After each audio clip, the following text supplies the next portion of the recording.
అనామిక తన అన్నయ్య అర్జున్తో ఫోన్లో మాట్లాడుతూ అటు ఇటు నడుస్తుంది. ఇంతలో, ఏంటనామిక అక్క, అంత పొద్దున్నే ఎవరితోనూ అంత సీరియస్గా మాట్లాడుతున్నావు? కాస్త ఇటు వచ్చి మాకు టీ చేసి పెడతావా లేదా? అవునక్క, నీ ఫోన్ ముచ్చట్లు ముగిసేలా లేవు. పొద్దున్నే టీ తాగకపోతే నాకు తలనొప్పిగా ఉంటుంది. అప్పుడు అనామిక కాసేపు ఫోన్లో మాట్లాడడం ఆపి ఇలా అంటుంది. అవని, అంజలి, మా అన్నయ్య అర్జున్తో మాట్లాడుతున్నాను. ఒక్క 5 నిమిషాలు ఆగండమ్మా. మాట్లాడడం పూర్తి కాగానే వచ్చి వేడివేడి టీ ఇస్తాను. మీరేం అనుకోకండి. అనామిక మళ్ళీ ఫోన్లో మాట్లాడడం మొదలుపెట్టింది. చెల్లి అనామిక, రేపు శ్రావణ పౌర్ణమికి రాఖీ పండుగ కదా, నీ దగ్గరికి వచ్చి రాఖీ కట్టించుకుందామని అనుకుంటున్నాను. కానీ ఈసారి పంట పెద్దగా పండలేదు. దానివల్ల పెద్ద బహుమానాలు తీసుకురాలేను, ఏమీ అనుకోకు. అయ్యో అన్నయ్య, అంత మాట అంటావేంటి? నీ రాక కంటే, నీ ప్రేమాభిమానాల కంటే నాకు ఈ లోకంలో ఏది ఎక్కువ కాదు. నువ్వొస్తే నాకు అదే చాలన్నయ్య. అలాగే చెల్లెమ్మ, పండగ రోజు సాయంత్రానికల్లా వస్తాను. నీ ఆరోగ్యం జాగ్రత్త తల్లి. అనామిక ఫోన్ పెట్టేసి చిరునవ్వుతో హాల్లోకొచ్చింది. ఏంటక్క అంతసేపు ఫోన్లో మాట్లాడుతున్నావు? ఎవరితోనో అంత సుదీర్ఘమైన సంభాషణ? ఏముందిలే అవని అక్క, వాళ్ళ అన్నయ్యతోనే అయి ఉంటుంది. రాఖీ పండుగ వస్తుంది కదా, ఏం కానుక తెస్తున్నావు అని అడుగుతుందేమో. అవును, నేను మా అన్నయ్యతోనే మాట్లాడాను. వస్తున్న రాఖీ పండగకి రాఖీ కట్టించుకోవడానికి మన ఇంటికి వస్తున్నాడంట. అవునక్క, మీ అన్నయ్య రాఖీ కట్టించుకుని నీకేమిస్తాడు? కనీసం ఒక 500 రూపాయల చీరైనా కొనిస్తాడా, లేక కొత్త చేతులతో వచ్చి వెళ్తాడా? అవునవుని, మా నన్నెలు చూడు, ఆస్ట్రేలియా, అమెరికాల నుంచి మనకి రాఖీ కానుగ్గా ఆన్లైన్లోనే 10,000 రూపాయలు పంపించారు. పట్టు చీరలు, బంగారు గాజులు కొనుక్కోమని. మీ అన్నయ్య ఏమో నీకు రాఖీ కానుగ్గా కనీసం ఒక వెండి ఉంగరం కూడా ఇవ్వలేదు. మళ్ళీ దానికి అంతసేపు ఫోన్ ముచ్చట్లా? అవని, అంజలి, రాఖీ పండుగంటే అన్నా చెల్లెళ్ళ పవిత్రమైన అనుబంధానికి గుర్తు. అది ప్రేమాభిమానాలకి సంబంధించిన పండుగే కానీ డబ్బులు, నగల వ్యాపారం కాదు. అప్పుడే ప్రసాదు, శారద హాల్లోకొచ్చారు. అవని, అంజలిల మాటలు విని వారికి తీవ్రమైన కోపం వచ్చింది. ఏంటి అవని, ఏంటి అంజలి, పొద్దున్నే మీ డబ్బు గర్వం ప్రదర్శిస్తున్నారా? పెద్ద కొళ్ళానా మేకనే ఆ మన్నయ్యను అవమానించడానికి అసలు మీకు సిగ్గుగా లేదు? రాఖీ పండగ విశిష్టత డబ్బులు లేదు. శారదా, వీళ్ళకి ఎంత చెప్పినా అర్థం కాదు. డబ్బు, నగలు ఉంటేనే మనుషులకి విలువిస్తారు వీళ్ళు. అవని, అంజలి, ఒక్కటి గుర్తుంచుకోండి, అనురాగం అనేది మార్కెట్లో కొనుక్కునే వస్తువులు కాదు. మామయ్య గారు, మేము లేనిదన్నామా ఏంటి? అక్క వాళ్ళన్నయ్య పేదవాడనేది నిజం కాదా? నిజం మాట్లాడితే మీకు ఎప్పుడు మా మీదే కోపం వస్తుంది. అవని, అంజలి కోపంగా తమ గదుల్లోకి వెళ్లి తలుపులు వేసుకున్నారు. అమ్మా అనామిక, వాళ్ళ మాటలకి బాధపడబాకు తల్లి అని అనామికని శారదా, ప్రసాదు ఓదార్చారు. ఇక రాఖీ పండుగ రోజు ఉదయం అవని, అంజలిలు హాల్లో కూర్చొని ఫోన్లలో తమ అన్నయ్యలతో వీడియో కాల్స్ మాట్లాడుతున్నారు. థ్యాంక్ యూ అన్నయ్య, నువ్వు పంపిన అమౌంట్తో నేను మంచి కాస్ట్లీ పట్టు చీర కొనుక్కున్నాను. నేను పంపిన రాఖీ మీకు అందిందా? థ్యాంక్ యూ సో మచ్ అన్నయ్య. వచ్చే ఏడాది నువ్వు తప్పకుండా ఇంటికి రావాలి. ఇంతలో బయట నుంచి అనామిక అన్నయ్య అర్జున్ ఇంట్లోకి ప్రవేశించాడు. అన్నయ్య వచ్చావా? రా అన్నయ్య, లోపలికి రా. అమ్మా అనామిక, బావున్నావా తల్లి? బావగారు, అత్తయ్య, మామయ్యలు బావున్నారా? ప్రసాదు, శారదమ్మలు ముందుకొచ్చి అర్జున్ని సాదరంగా ఆహ్వానించారు. బాబు అర్జును, కూర్చో బాబు. ప్రయాణం బాగా జరిగిందా? బాగానే జరిగింది మావయ్య గారు. అప్పుడే రమేష్, సురేష్, అరుణ్లు కూడా హాల్లోకొచ్చారు. రమేష్ అర్జున్ని ఆప్యాయంగా పలకరించాడు. అనామిక ఒక పళ్ళెంలో పసుపు, కుంకుమ, ప్రమిద, రాఖీ సిద్ధం చేసి తీసుకొచ్చింది. అనామిక తన అన్నయ్య నుదుటున తిలకందిద్ది చేతికి రాఖీ కడుతూ భావోద్వేగంతో, అన్నయ్య, ఈ రాఖీ మన అన్నా చెల్లెలి ప్రేమానురాగాల బంధానికి చిహ్నం అన్నయ్య. నువ్వు ఎక్కడున్నా క్షేమంగా ఉండాలి. నా కష్టసుఖాల్లో నువ్వు నాకు రక్షగా ఉండాలన్నయ్య. అమ్మా అనామిక, నేను పేదవాని తల్లి. నీకు పెద్ద పెద్ద బంగారు నగలు ఇచ్చే స్తోమత నాకు లేదు. కానీ ఇదిగో తల్లి, నా దగ్గరున్న కొద్దిపాటి డబ్బుతో నీకోసం చీర కొనుక్కొచ్చాను, తీసుకో తల్లి. అర్జున్ చీరను తీసి అనామిక చేతిలో పెట్టాడు. అనామిక ఆ చీరను స్వీకరించింది. అన్నయ్య, నువ్వు ప్రేమతో తెచ్చిన ఈ చీర నాకు 1000 బంగారు నగలతో సమానం. పక్కనే సోఫాలో కూర్చొని ఇదంతా చూస్తున్న అవని, అంజలిలు బిగ్గరగా నవ్వటం మొదలుపెట్టారు. అమ్మ బాబోయ్, అంజలి అక్కకి వాళ్ళన్నయ్య ఎంత గొప్ప కానుక ఇచ్చాడో చూసావా? ఆయన 500 కాటన్ చీర ఇవ్వడం, అక్క దాన్ని మళ్ళీ కళ్ళకు అద్దుకోవడాలు.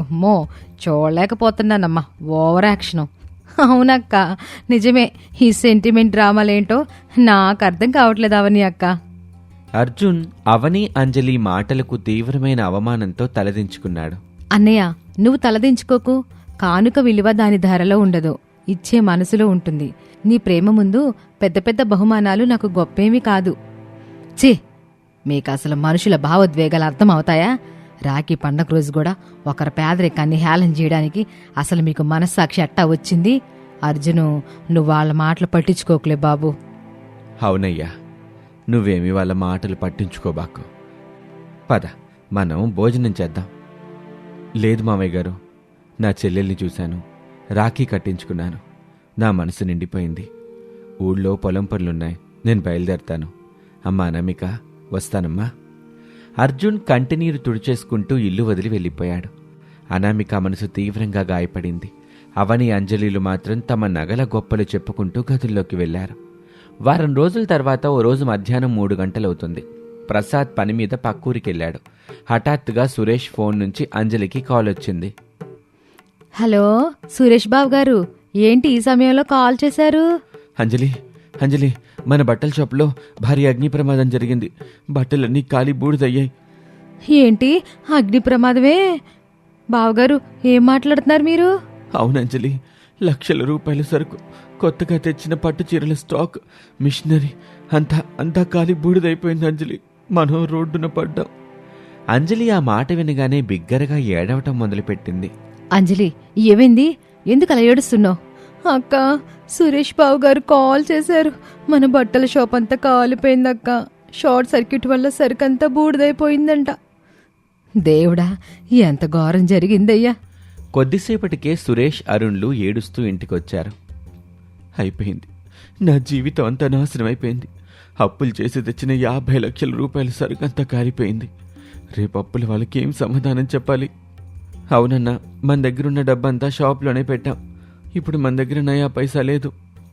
ఆ మాట విని అవని అంజలీలు భయంతో వణికిపోయారు. వారికి వెంటనే తమ అన్నయ్యలు గుర్తుకొచ్చారు. అంజలి, భయపడకు. మనకి మా నాన్నయ్యలున్నారు కదా, వాళ్ళు కోటీశ్వరులు. రాఖీ పండక్కి మనకి 10,000 పంపించారు. వాళ్ళకి ఫోన్ చేసి సహాయం అడుగుదాం, వాళ్ళు మనకి తప్పకుండా సహాయం చేస్తారు. అవునక్క, మా నాన్నయ్యలు మనకి ఖచ్చితంగా సహాయం చేస్తారు. అవని వెంటనే ఆస్ట్రేలియాలో ఉన్న తన అన్నయ్యకు ఫోన్ చేసింది. అన్నయ్య, మా బట్టల షాపు అగ్ని ప్రమాదంలో కాలిపోయింది అన్నయ్య. మాకు 50 లక్షల వరకు అప్పుంది. ప్లీజ్ అన్నయ్య, ఒక్క 20 లక్షలు పంపి మమ్మల్ని కాపాడన్నయ్య. ఏంటి అవని, 20 లక్షల రూపాయలు కావాలా? బిజినెస్లో లాభాలొస్తే మీరు అనుభవిస్తారు, నష్టాలొస్తే నేను తీర్చాలా? అంత పెద్ద మొత్తం నా దగ్గర లేదు. నాకు ఇక్కడ చాలా ఖర్చులున్నాయి. రాఖీకి 10,000 పంపాను కదా, దానికి సంతోషించు. రూపాయి కూడా నేను పంపలేను. ఫోన్ పెట్టు. అవని అన్నయ్య ఫోన్ కట్ చేశాడు. అవని ముఖం తెల్లబోయింది. అంజలి కూడా అమెరికాలో ఉన్న తన అన్నయ్యకు ఫోన్ చేసింది. అన్నయ్య, మా షాప్ కాలిపోయింది. వెంటనే ఒక 10 లక్షలు పంపన్నయ్య, లేకపోతే నా కుటుంబం తీవ్ర ఇబ్బందులు ఎదుర్కోవాల్సి వస్తుంది అన్నయ్య. అంజలి, బిజినెస్లో రిస్కులు సాధారణం. దానికి నన్ను డబ్బులు అడిగితే ఎలా? నా బిజినెస్ ఇప్పుడు మందగమనంలో నడుస్తోంది. నేను నీకెలాంటి ఆర్థిక సహాయం చేయలేను. కావాలంటే వేరే ఎవరి దగ్గరైనా అప్పు తీసుకోండి. బాయ్. అంజలి అన్నయ్య కూడా ఫోన్ కట్ చేస్తాడు. అవని అంజలి ఇద్దరూ షాక్లో ఉండిపోయారు. రాఖీ పండక్కి 1,000 రూపాయలు పంపిన తమ సొంత అన్నయ్యలు ఆపద వచ్చినప్పుడు ముఖం చాటేశారు. ఇంట్లో విషాద ఛాయలు కమ్ముకున్నాయి. అనామిక నిశ్శబ్దంగా లోపలికి వెళ్లి తన ఫోన్ తీసి తన అన్నయ్య అర్జున్కి ఫోన్ చేసింది. అనామిక జరిగిందంతా తన అన్నయ్యకు చెప్పింది. ఫోన్ పెట్టేసిన అరగంటలోనే అర్జున్ పరుగు పరుగున ప్రసాద్ ఇంటికొచ్చాడు. సురేష్ బావా, అరుణ్ బావా, మీరు అధైర్యపడకండి. సరుకు కాలిపోతే పోయింది. మీ ప్రాణాలు క్షేమంగా ఉన్నాయి కదా, అది చాలు. డబ్బు మళ్ళీ సంపాదించుకోవచ్చు. మీరు ధైర్యం కోల్పోతే ఈ కుటుంబం ఏమైపోవాలి? బావగారు, మాకు 50 లక్షలు అప్పు ఉందండి. రేపొద్దున అప్పుల వాళ్ళ ఇంటికొస్తే ఏం చేయాలి? అర్జున్ తన జేబులో నుంచి ఒక పాత రుమాలు తీశాడు. అందులో కొన్ని 1,000 రూపాయల నోట్లు ఉన్నాయి. బావగారు, నేను పేదవాణ్ణి. నా దగ్గర లక్షల రూపాయలు లేవు. కానీ నాకున్న ఆవుని, పొలంలో కొంత భాగాన్ని ఈరోజే ఊరి ప్రెసిడెంట్ గారికి తాకట్టు పెట్టి ఒక 2 లక్షల రూపాయలు తెచ్చాను. ఇవిగోండి ఈ 2 లక్షలు. వీటిలో ప్రస్తుతానికి అత్యవసర ఖర్చులు చూసుకోండి. అలాగే నా వల్ల అయినంత సహాయం నేను ప్రతి నెలా చేస్తాను. ఆ దృశ్యం చూడగానే అవని, అంజలిల గుండెలు పగిలిపోయాయి. ఏ అన్నయ్యనైతే డబ్బు లేదని, పేదవాడని 500 రూపాయల చేరిచ్చాడని అవమానించారో అదే అన్నయ్య తమ కష్ట సమయంలో తన పొలాన్ని తాకట్టు పెట్టి తెచ్చిన 2 లక్షల రూపాయలనిచ్చి తమ కుటుంబాన్ని కాపాడడానికి నిలబడ్డాడు. అర్జున్ అన్నయ్య, మమ్మల్ని క్షమించండి. మేము మీతో చాలా పొగరుగా మాట్లాడాము. అన్నయ్య, డబ్బు గర్వంతో కళ్ళు మూసుకుపోయి రాఖీ పండగ రోజు మిమ్మల్ని, మీ పేదరికాన్ని ఎన్నో మాటలన్నాం. కానీ మాకు కష్టం వస్తే మీరు మీ ఆస్తులు తాకట్టు పెట్టి మమ్మల్ని కాపాడడానికి వచ్చారు. నీ మంచి మనసు ముందు అహంకారం చాలా చిన్నదన్నయ్య. అవని, అంజలి, ఏడవకండమ్మా. తోడబుట్టిన వాళ్ళంటే కేవలం పండగ రోజు డబ్బులు పంపుకునే వాళ్ళు కాదు, కష్టం వచ్చినప్పుడు ప్రాణం అడ్డు పెట్టి కాపాడేవాళ్ళు. మీరు నా చెల్లెళ్ళు, అనామికకి తోటి కోడలు. అంటే నాకు కూడా సొంత చెల్లెల్లాంటి వాళ్ళేగా. నా చెల్లెల కష్టం చూసి నేను ఊరుకోగలనా? అవని వెంటనే అక్కడున్న 2 రాఖీలు తీసుకొచ్చింది. అన్నయ్య, ఈరోజు మాకు నిజమైన రాఖీ పండుగ. డబ్బులు ఇచ్చేవాళ్ళు కాదు, ధైర్యం ఇచ్చేవాడే నిజమైన అన్నయ్య అని మాకు తెలిసింది. ఈ రాఖీలు మీ చేతికి కట్టనివ్వండి అన్నయ్య. అవని, అంజలిలు అర్జున్ చేతులకు భక్తి శ్రద్ధలతో రాఖీలు కట్టారు. అదంతా చూసి అనామిక కళ్ళలో ఆనంద బాష్పాలు రాలాయి. కాసేపటికి పక్కూరికి వెళ్లిన ప్రసాద్ ఇంటికి తిరిగొచ్చాడు. రమేషు, సురేషు, ఏమైందిరా మన షాప్కి? మన షాప్ కాలిపోయిందని ఊళ్ళో వాళ్ళందరూ చెప్తుంటే విన్నాను. అది నిజమేనా? అవును నాన్న, షార్ట్ సర్క్యూట్ వల్ల సరుకంతా కాలిపోయింది. 50 లక్షల నష్టం వచ్చింది. 50 లక్షల నష్టమా? దానికెందుకురా అంతలా ఏడుస్తున్నారు? నాన్న, కాలిపోతే మీరేంటి ఇలా సమాధానం చెప్తున్నారు? సురేషు, అరుణు, నేను 6 నెలల క్రితమే మన కంపెనీకి అందులో ఉన్న సరుకు అంతటికి ఫైర్ ఇన్సూరెన్స్ చేయించాను. ప్రతి నెల క్రమం తప్పకుండా ప్రీమియం కూడా కడుతున్నాను. ఫైర్ ఇన్సూరెన్సా? అవునరా, ఈరోజే ఇన్సూరెన్స్ కంపెనీ మేనేజర్తో కూడా మాట్లాడాను. రేపు ఉదయమే ఇన్సూరెన్స్ టీం వచ్చి సర్వే చేస్తారు. మనకు జరిగిన 50 లక్షల నష్టానికి ఇన్సూరెన్స్ కంపెనీ పరిహారం చెల్లించిద్ది. ఆ మాట వినగానే ఇంట్లో అందరి ముఖాల్లో ఒక్కసారిగా నవ్వులు విరిశాయి. నాన్న, ఎంత మంచి వార్త చెప్పాను నాన్న. ఈ విషయం తెలియక మేము అనవసరంగా భయపడ్డాం. ఈ ఇన్సూరెన్స్ నష్టాన్ని భర్తీ చేస్తుందేమో కానీ ఆపదొచ్చినప్పుడు అర్జున్ చూపించిన ఈ ప్రేమానురాగాలు వెలకట్టలేనివి. అవును, ఈరోజు నా కోడళ్ళ కళ్ళు తెరుచుకున్నాయి. డబ్బు కన్నా బంధాలే గొప్పవని వాళ్ళు తెలుసుకున్నారు. అవునత్తయ్య, మా అన్నయ్యలు ఇచ్చిన 10,000 మాకు గర్వాన్నిచ్చాయి. కానీ అన్నయ్య ఇచ్చిన ధైర్యం, ఆయన చూపించే ప్రేమ మాకు జీవిత పాఠం నేర్పాయి. అర్జున్ అన్నయ్యే మా నిజమైన అన్నయ్య. ఇక అనామిక అందరికీ పాయసం వడ్డించింది. కుటుంబ సభ్యులందరూ కలిసి నవ్వుతూ ఒకే చోట కూర్చొని పాయసం తింటున్నారు. అర్జున్ చేతికి అనామిక, అవని, అంజలిలు కట్టిన రాఖీలు మెరుస్తున్నాయి. రాఖీ పండగంటే కేవలం డబ్బులు, నగలు ఇచ్చిపుచ్చుకునే వేడుక కాదు, ఆపదలో తోడుగా నిలిచే పవిత్రమైన బంధమని ఆ కుటుంబం నిరూపించింది. అన్నయ్య అంటే మనకి తోడబుట్టిన అన్నయ్యే కానవసరం లేదు. మన కష్టంలో తోడుగా నిలబడే ప్రతి ఒక్కరూ మన అన్నయ్యే అని ఆ రాఖీ పండుగ అందరికీ తెలియచెప్పింది. అనామిక టీవీ అత్తాకోడళ్ళు ఛానల్ ప్రేక్షకులకి రాఖీ పండుగ శుభాకాంక్షలు. ఒక ప్రశాంతమైన గ్రామంలో ప్రసాదు, శారదా దంపతుల ఇల్లుండేది. అది ఒక ఉమ్మడి కుటుంబం. అనామిక చాలా పేద కుటుంబం నుంచి వచ్చింది.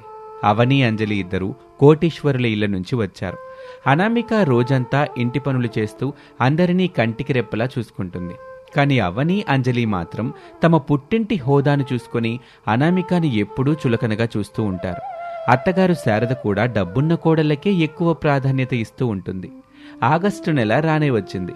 స్వాతంత్ర దినోత్సవ వేడుకల కోసం ఆ కాలనీ వాళ్ళంతా మీటింగ్ ఏర్పాటు చేసుకున్నారు. ఆ రోజు కాలనీ మీటింగ్ హాల్లో ప్రసాదు, ఆయన 3 కోడళ్ళు, కొడుకులు, కాలనీ సభ్యులు అందరూ సమావేశమయ్యారు. అందరికీ నమస్కారం. మన కాలనీలో ప్రతి ఏడాది స్వాతంత్ర దినోత్సవాన్ని ఎంత ఘనంగా జరుపుకుంటామో మీ అందరికీ తెలుసు. మరి ఈ సంవత్సరం ఆగస్టు 15 వస్తుంది. మన కాలనీ తరపున ఎవరెవరు ఏమేం బాధ్యతలు తీసుకుంటారో చెప్తే పనులు చేసుకుందాం. ప్రెసిడెంట్ గారు, మా కుటుంబం తరపున ఎప్పుడూ ముందుండే సహాయం ఈసారి కూడా ఉంటుంది. మీరు అడగండి, మా వాళ్ళు చేస్తారు. ప్రెసిడెంట్ గారు, ఈసారి ఆగస్టు 15 వేడుకలకు వచ్చే కాలనీ వాళ్ళందరికీ స్వీట్స్, మిక్చర్, అలాగే స్నాక్స్ అన్నీ నేనే స్పాన్సర్ చేస్తాను. మా నాన్నగారికి సిటీలో పెద్ద స్వీట్ షాప్స్ ఉన్నాయి. డబ్బుకైతే మాకేం తక్కువ లేదు. కాలనీ వాళ్ళందరికీ ఖరీదైన స్వీట్స్ నేనే తెప్పిస్తాను. అరేవా, చాలా సంతోషం అవని గారు. హలో ఎవ్రీవన్, అవని అక్క స్వీట్స్ ఇస్తే నేను ఈ ఈవెంట్ని నెక్స్ట్ లెవెల్కి తీసుకెళ్తాను. నా సోషల్ మీడియాలో నాకు లక్షల్లో ఫాలోవర్స్ ఉన్నారు. డ్రోన్ కెమెరాలు తెప్పించి ఈ స్వాతంత్ర దినోత్సవ వేడుకలని ఆన్లైన్లో రీల్స్గా చేసి మన కాలనీని మొత్తం ట్రెండ్ అయ్యేలా చేస్తాను. డిజిటల్ పబ్లిసిటీ మొత్తం నాదే బాధ్యత. Because we are rich and trendy. చాలా మంచిది అంజలి గారు, మీ ఇద్దరి బాధ్యతలు రాసుకున్నాను. అలా అంటూ కాలనీ ప్రెసిడెంట్ అనామిక వైపు చూస్తూ, మరి పెద్దమ్మాయి అనామిక, మీ తోటి కోడలిద్దరూ వాళ్ళ హోదాకు తగ్గట్టు బాధ్యతలు తీసుకున్నారు. మరి నువ్వు ఈ కాలనీకి ఏం తీసుకొస్తున్నావమ్మా? ఈ పండుగకి నీ వంతు సహాయం ఏంటి? అప్పుడక్కడ ఒక్కసారిగా నిశ్శబ్దం ఆవరించింది. అనామిక తలదించుకొని ఆలోచిస్తుంది. ఆమె దగ్గర డబ్బు లేదు. అప్పుడు అవని, అంజలి ఇద్దరూ ఒకరి ముఖాలు ఒకరు చూసుకొని వ్యంగ్యంగా నవ్వారు. అయ్యో ప్రెసిడెంట్ గారు, మా పెద్దక్కని మీరు ఇరుకున పెట్టకండి. తను ఏం తెస్తుంది పాపం. కట్టుకోవడానికి చీరలు కూడా మా అత్తయ్య కొనిస్తేనే కట్టుకుంటుంది. తన పుట్టింటి వాళ్ళు కనీసం పండక్కి పసుపు కుంకుమలు కూడా పంపలేని పేదవాళ్ళు. తనని అడిగే లాభం? అవును ప్రెసిడెంట్ గారు, అక్క దగ్గర డబ్బులు ఎక్కడుంటాయి? ఏదైనా వస్తువు తేవాలన్నా, సహాయం చెయ్యాలన్నా స్టేటస్ ఉండాలి, బ్యాక్గ్రౌండ్ కూడా ఉండాలి. మా పెద్దక్కకి అవన్నీ ఏమీ లేవు కదా. తనని అడిగి మీరు టైం వేస్ట్ చేసుకోకండి. ఈ మాటలకు కాలనీ వాళ్ళందరి ముందు అనామికకి చాలా అవమానంగా అనిపిస్తుంది. కళ్ళమ్మట నీళ్లు తిరుగుతాయి. ప్రసాదు, శారద, రమేష్ ఈ మాటలన్నీ విన్నా కూడా వాళ్ళు ధనవంతులు కదా అని మౌనంగా ఉండిపోతారు. అనామిక కన్నీళ్లు తుడుచుకొని ధైర్యంగా ముందుకొస్తుంది. ప్రెసిడెంట్ గారు, నా తోటికోడలన్నట్టు నా దగ్గర పంచడానికి ఖరీదైన స్వీట్స్ కొనేంత డబ్బు లేదు. కెమెరాలు తెప్పించి ఆర్భాటం చేసేంత స్తోమత లేదు. కానీ నాకు కష్టపడే 2 చేతులున్నాయి. మన స్వాతంత్ర దినోత్సవం రోజున వేదిక అలంకరణ, పూల డెకరేషన్, ముగ్గులు వేయటం, జెండా పండగకి కావలసిన ఏర్పాట్లు మొత్తం నేనే నా స్వచేతులతో చేస్తాను. ఆ బాధ్యత నాకు వదిలేయండి. సరే అమ్మా. అనామిక, శారీరక శ్రమ కూడా చాలా గొప్ప విరాళమే. అలాగే కానివ్వు. మీటింగ్ పూర్తయింది. అందరూ ఆగస్టు 15 ఉదయానికి సిద్ధంగా ఉండండి. అలా ఉండగా రోజులు గడిచాయి. ఆగస్టు 14వ తేదీ రాత్రయింది. అనామిక ఒక్కతే నిద్రపోకుండా కాలనీ గ్రౌండ్లో రంగురంగుల కాగితాలతో జెండాలు కత్తిరించి తోరణాలు కడుతుంది. ఒక పక్క అవమానంతో కన్నీళ్లు కారుతున్నా తన పని తాను చేసుకుపోతుంది. వేదికతో ఎంతో అందంగా అలంకరించింది. ఉదయం అయ్యేసరికి కాలనీ మొత్తం ఒక అందమైన పండుగ వాతావరణం నెలకొంది. ఇక ఆగస్టు 15 ఉదయం సమయంలో కాలనీ గ్రౌండ్లో అందరూ జాతీయ జెండా దగ్గర సమావేశమయ్యారు. అవని పెద్ద పెద్ద బాక్సుల్లో స్వీట్స్, మిక్స్చర్స్ తీసుకొచ్చి ఒక టేబుల్ మీద పెట్టింది. అంజలి తన చేతిలో ఫోన్ పట్టుకుని కెమెరామెన్స్తో హడావిడి చేస్తుంది. అందరికీ 79వ స్వాతంత్ర దినోత్సవ శుభాకాంక్షలు. మన కాలనీ పెద్దలు, గౌరవనీయులు శ్రీ ప్రసాద్ గారిని జాతీయ జెండాను ఆవిష్కరించవలసిందిగా కోరుతున్నాను అనగానే ప్రసాద్ భక్తి శ్రద్ధలతో జాతీయ జెండాను ఎగరవేశారు. అందరూ సెల్యూట్ చేసి జనగణమన ఆలపించారు. జెండా వందనము పూర్తయింది. ఇప్పుడు మన కాలనీ తరపున కొందరు స్వాతంత్ర దినోత్సవం గురించి ప్రసంగిస్తారు. ముందుగా స్వీట్స్ స్పాన్సర్ చేసిన అవని గారిని స్టేజ్ మీదకి రావాల్సిందిగా కోరుతున్నాను. అది విన్నాక అవని చాలా గర్వంగా స్టైల్గా నడుచుకుంటూ స్టేజ్ మీదకు వెళ్ళింది. మైక్ అందుకుంది. కానీ ఆమెకు స్వాతంత్ర దినోత్సవం గురించి ఏమీ తెలియదు. Hello everyone, happy independence day. ఈరోజు మనం జెండా ఎగరేసుకుంటున్నాం. మనకి స్వాతంత్రం వచ్చింది. ఎవరి నుంచి వచ్చిందంటే ఇంగ్లీష్ వాళ్ళ దగ్గర నుంచి వచ్చింది. వాళ్ళు వెళ్ళిపోయారు, మనం ఉన్నాం. It's a great day. కింద స్వీట్స్ ఉన్నాయి, అందరూ తినండి. Thank you. అది వినగానే కాలనీ వాళ్ళందరూ ఒకరి ముఖాలు ఒకరు చూసుకొని నవ్వుకున్నారు. అవనికి చాలా అవమానంగా అనిపించి సిగ్గుతో తలదించుకొని వేగంగా స్టేజ్ దిగి వెళ్ళిపోయింది. సరే, ఇప్పుడు మన కాలనీని సోషల్ మీడియాలో ట్రెండ్ చేస్తున్న అంజలి గారిని ఓ 2 మాటలు మాట్లాడవలసిందిగా కోరుతున్నాను. అప్పుడు అంజలి తన ఫోన్లో రికార్డింగ్ ఆన్ చేసుకుని స్టేజ్ మీదకొచ్చింది. Hi guys, this is Anjali. Today is August 15th. మీ అందరికీ తెలుసు కదా, ఈరోజు చాలా స్పెషల్ అని. ఎందుకంటే మనకి ఈరోజు హాలిడే. మన గాంధీ తాత నో నెహ్రూ గారు మనకి ఫ్రీడమ్ ఇచ్చారు. సో మనం ఈరోజు సెలబ్రేట్ చేసుకోవాలి. Keep watching my reels. Bye guys. అది వినగానే కాలనీలో జనాలు పగలబడి నవ్వారు. హాలిడే ఏంటి, నెహ్రూ గారు ఫ్రీడమ్ ఇవ్వటం ఏంటి అని కామెంట్స్ చేశారు. అంజలికి ముఖం ఎక్కడ పెట్టుకోవాలో తెలియక కెమెరా కట్టేసి పరిగెత్తుకుంటూ కిందకొచ్చేసింది. సరే, ఇప్పుడు ఈ వేదికని, ఈ గ్రౌండ్ని రాత్రంతా నిద్రపోకుండా ఇంత అందంగా అలంకరించిన మన అనామికను మాట్లాడవలసిందిగా కోరుతున్నాను అనగానే అవని, అంజలి ఇద్దరూ వ్యంగ్యంగా చూశారు. మనకే ఏమీ రాలేదు, చదువుకొని ఈ పేదరాశి పెద్దమ్మకి ఏం తెలుస్తుంది అని గుసగుసలాడుకున్నారు. అనామిక నెమ్మదిగా స్టేజ్ మీదకొచ్చింది. తన మామగారు ప్రసాద్ని, అత్తగారు శారదని చూసింది. ఒక్కసారి గట్టిగా ఊపిరి పీల్చుకుంది. మైక్ అందుకుంది. ఇక్కడకు విచ్చేసిన పెద్దలకు, నా తోటి సోదర సోదరీమణులకు స్వాతంత్ర్య దినోత్సవ శుభాకాంక్షలు. స్వాతంత్ర్యం ఈ పదం పలకడానికి ఎంత స్వేచ్ఛగా అనిపిస్తుందో. ఈ పదాన్ని దక్కించుకోవటానికి మన పూర్వీకులు అంతకంటే 1,00,000 రెట్లు కష్టపడ్డారు. స్వాతంత్ర్యం అంటే కేవలం మువ్వెన్నెల జెండా ఎగరేసి స్వీట్లు పంచుకొని ఇళ్ళకి వెళ్ళిపోవటం కాదు. ఆ జెండాలోని కాషాయ రంగు వెనుక ఉన్న ఎందరో వీరుల రక్తాన్ని, త్యాగాన్ని స్మరించుకోవటం. పూర్వం మన భారతదేశం సిరులు పండే పుణ్యభూమి. కాని ఆ సిరులను దోచుకోవటానికి వ్యాపారం పేరుతో వచ్చిన తెల్లధరలు మనల్ని బానిసలుగా మార్చారు. మన సొంత గడ్డ మీద మనమే తలదించుకుని బ్రతికేలా చేశారు. ఆ బానిస సంఖ్యలను తెంచడానికి ఎందరో భారతమాత ముద్దుబిడ్డలు తమ ప్రాణాలను పణంగా పెట్టి మరీ పోరాడారు. అహింసను ఆయుధంగా మలుచుకుని కొందరు, ఉరికొయ్యలను సైతం చిరునవ్వుతో ముద్దాడి మరికొందరు, అడవుల్లో విల్లంబులతో పోరాడి ఇంకొందరు, ఇలా ఎందరో స్వాతంత్ర సమరయోధులు చేసిన అలుపెరగని కృషితో, ఎనలేని త్యాగాలతోనే మనకి ఈ స్వాతంత్ర్యం సిద్ధించింది. తమ సర్వస్వాన్ని దేశం కోసం అర్పించిన పేర్లు తెలియని ఎందరో అజ్ఞాత వీరులందరికీ ఈరోజు మనం ఘనంగా నివాళులర్పించాలి. ఈరోజు మనం అనుభవిస్తున్న ఈ స్వేచ్ఛ, పీలుస్తున్న ఈ గాలి, ఈ ఉనికి ఏవీ మనకి ఊరికే రాలేదు. ఎందరో పుణ్యాత్ముల, స్వాతంత్ర సమరయోధుల త్యాగఫలం ఈ మన భారతదేశం. ఆ త్యాగధనుల పునాదుల మీదే మనం ఈరోజు ఇలా సగర్వంగా తల ఎత్తుకుని నిలబడ్డాం.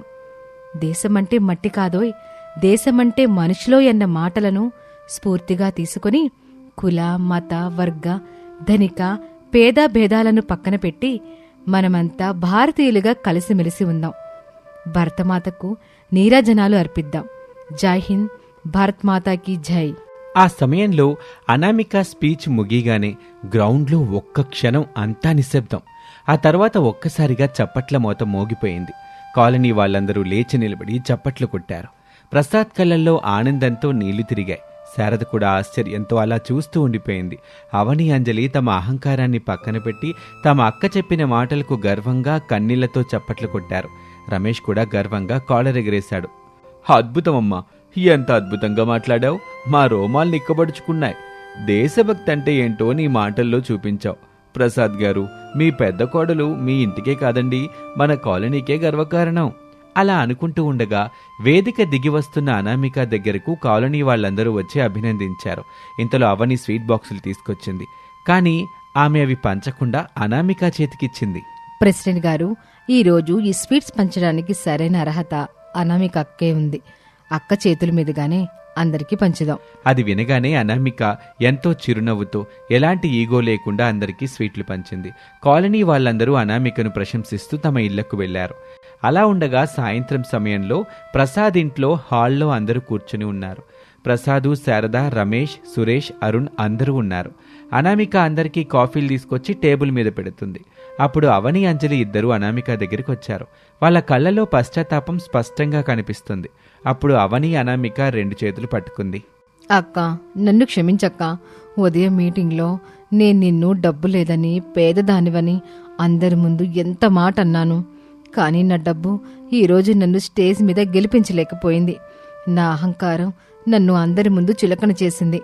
నీలో ఇంత అద్భుతమైన టాలెంట్, దేశం పట్ల ఇంత గొప్ప అవగాహన ఉన్నాయని ఇప్పుడే అర్థమైందక్క. నువ్వు ఈరోజు స్పీచ్ ఇరగ్గొట్టేసావక్క. డబ్బు ఉంటేనే గొప్ప అనుకున్న నా కళ్ళు నువ్వు తెరిపించావు. నన్ను క్షమించక్క. అవునక్క, సోషల్ మీడియాలో వచ్చే లైక్స్, ఈ బ్రాండెడ్ బట్టలు, ట్రెండ్స్ ఇవే జీవితం అనుకున్నాను. కానీ ఈరోజు నువ్వు మాట్లాడుతున్నప్పుడు ఈ జనం కొట్టిన చప్పట్లు చూశాను చూడు, అది నిజమైన గుర్తింపు అంటే. ఆ చప్పట్ల ముందు నా సోషల్ మీడియా ఫాలోయింగ్ ఏమాత్రం సరిపోదక్క. నువ్వు చాలా బాగా చెప్పావు. నీలో ఇంత జ్ఞానం ఉన్నందుకు మేమంతా గర్వపడుతున్నాం. మమ్మల్ని క్షమించక్క. అది విన్నాక అనామిక చిరునవ్వుతో వాళ్ళిద్దరి కన్నీళ్లు తుడిచింది. పిచ్చి పిల్లలు, ఇందులో క్షమాపణలెందుకు? డబ్బనేది వేళ వస్తుంది, రేపోతుంది. కానీ మన కుటుంబం, మన సంస్కారం ఎప్పటికీ నిలబడతాయి. మన ముగ్గురం ఒకే ఇంటి ఆడపడుచులం. కలిసుంటేనే బలం. ఈరోజు మీరిద్దరూ తప్పు తెలుసుకుని నా దగ్గరికి రావటం నాకు చాలా సంతోషంగా ఉంది. విన్నావా శారదా, మన పెద్ద కొడలు ఎంత గొప్ప మనసుందో చూసావా? ఉదయం కాల్ని వాళ్ళందరి ముందు నా పరువు నిలబెట్టి ఇప్పుడు ఇంట్లో మీ తోటి కోడల మధ్యున్న గోడలు బద్దలుగొట్టి ఈ ఇంటిని నిలబెట్టింది. అమ్మా అనామిక, నువ్వు పేదింటి నుంచి రాలేదమ్మా, సంస్కారం ఉన్న గొప్పింటి నుంచి వచ్చావు. నన్ను క్షమించమ్మా. నేను కూడా ఎన్నాళ్ళు డబ్బును చూసే మనుషులకు విలువిచ్చా. అసలైన బంగారు లాంటి కోడలు నా పక్కనే ఉన్న విషయం ఈరోజు తెలుసుకున్నాను. అది వినగానే రమేష్, సురేష్, అరుణ్ ముగ్గురు ఎంతో సంతోషంగా చప్పట్లు కొట్టారు. అలా ఆ ఇంటి నుంచి అహంకారం, పేద ధనిక అనే తారతమ్యాలు పూర్తిగా తొలగిపోయాయి. ముగ్గురు కోడళ్ళు కలిసిపోయారు. ఆ రోజు నుంచి ఆ కుటుంబం ఎలాంటి కలహాలు లేకుండా ఒకరినొకరు గౌరవించుకుంటూ సుఖ సంతోషాలతో జీవనం సాగించారు. ఇది వాళ్ళటి కథ. మరొక ఆసక్తికర కథలో మళ్ళీ కలుద్దాం. అంతవరకు సెలవు. నమస్తే.